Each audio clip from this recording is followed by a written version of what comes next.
পাঁচ থেকে মাথা পর্যন্ত আমি কি জানি না। যারা স্ত্রী স্বামীর কি আছে কোন জানে না, আর স্ত্রীর কোন জায়গায় কি আছে স্বামী কি জানে না। তাইলে কি আমাদের সামনে যতই একটা মহিলা পোশাক পরুক, পোশাক আছে যদি খারাপ দৃষ্টি দেই, খারাপ নজরে তাকাই, আছে নাই কিন্তু। আর একটা পুরুষ যত ভালো পোশাকই পরুক, একটা মহিলা যদি খারাপ দৃষ্টি দেয় তারে আকর্ষণ করে দেখে, তার সামনে কি পোশাক আছে? নাই। এর জন্য আল্লাহ কইছে কি চোখের দৃষ্টি, এই চোখের দৃষ্টিকে কি করবার কইছে? ভালো করতে কইছে। যার চোখের দৃষ্টি ভালো আছে তার জন্য আল্লাহ পুরস্কার রাখছে। যার চোখের দৃষ্টি হেফাজত করতে কইছে, লজ্জাস্থান হেফাজত করতে কইছে, চোখের দৃষ্টি হেফাজত করতে কইছে, জবান হেফাজত করতে কইছে, বুকের উপর দিয়ে পর্দা করতে বলছে, মাথায় কাপড় দিতে বলছে। এটাই হচ্ছে মানুষের কি পবিত্রতা, এটাই হচ্ছে পবিত্রতা।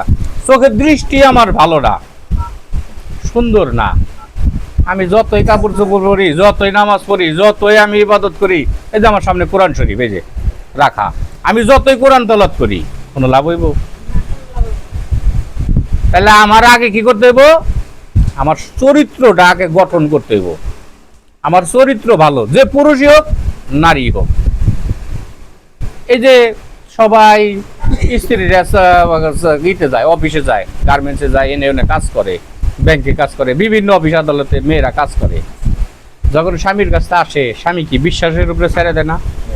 আবার স্ত্রীরা বাড়িতে থাকে, স্বামীরা বিভিন্ন জায়গায় কাজ করতে যায়, বিদেশ যায়, ব্যবসা করতে যায়, বিভিন্ন জেলায় যায়, থাকে, সেটা কি বিশ্বাসের উপরে না? বিশ্বাসের উপরেই সব কিছু। তাহলে আমারও মনে করো যদি আমি বিশ্বাস করি 2-4 দিন পরে আমাকে মৃত্যুর স্বাদ গ্রহণ করতে হবে, মানে মারা যাবো,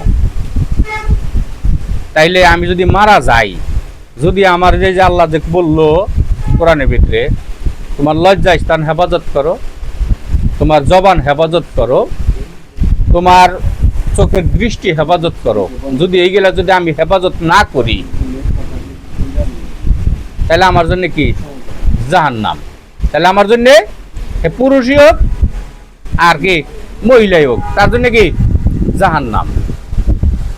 আর যদি আমি এগুলো ঠিক করতে পারি, এই যে অনেক অনেক যুবক পোলারা আছে, এই যে অ্যান্ড্রয়েড সেট, এটার ভিতরে খারাপটাই বেশি, ভালোর দিকে মানুষ যায় না, খারাপের দিকে মানুষ ঝুঁকে বেশি। দেখা গেল তাদের অবস্থাটা কি, এখন যে জামান আইছে, তাইলে বেশিরভাগ মানুষ জাহান্নামের পথে চলে যেতেছে। এটার দায়িত্ব কার? মা বাপের। মা বাপটা যদি সন্তানকে চেক দেয়, তারে যদি ভালোভাবে রাখে, তাইলে ওই সন্তানটা আস্তে আস্তে আস্তে আস্তে ভালো হবে। ওই কলেজ মাদ্রাসা এইগুলাই লেখাপড়া করা যাব, কিন্তু আদব কায়দা এইখানটা শিখা যাবে না। আদব কায়দা শিখাইব কে? মা বাপ। মা বাপ গার্জেন তার আদব কায়দা শিখাইব। এই মাদ্রাসার থেকে আদব কায়দা শিখে না, ওই হাই স্কুল কলেজের থেকে আদব শিখে না। শিখে কি? এনে অক্ষর জ্ঞান চিনে, কিন্তু আদব কায়দা শিখাইলো মা বাপ। যার গার্জেনের কাছে আদব কায়দা আছে, সেই বাচ্চারা কি হয়? বড় হইলে ভালো মানুষ হয়।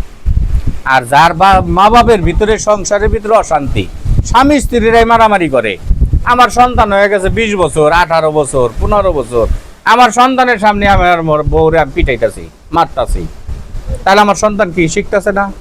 হ্যাঁ, তাহলে আমার অবস্থা কি? তাহলে আমরাই তো বাচ্চাদেরকে শিখাইতেছি, আমরাই নিজেরাই তো মানুষ না, আমরা নিজেরাই তো মানুষ না, সন্তান কিভাবে শিখবো? আমরা যদি ভালো হইতাম, আমরা যদি আইসে ঠিক আছে স্বামী কাজে খাইছে বা স্বামী একটা ভুল করে ভালাইছে, মা একটু গেছো, আরেকটা গেছো, আরেকটা গেছো, তোমরা একটু এগিয়ে এসো, একটু এগিয়ে এসো,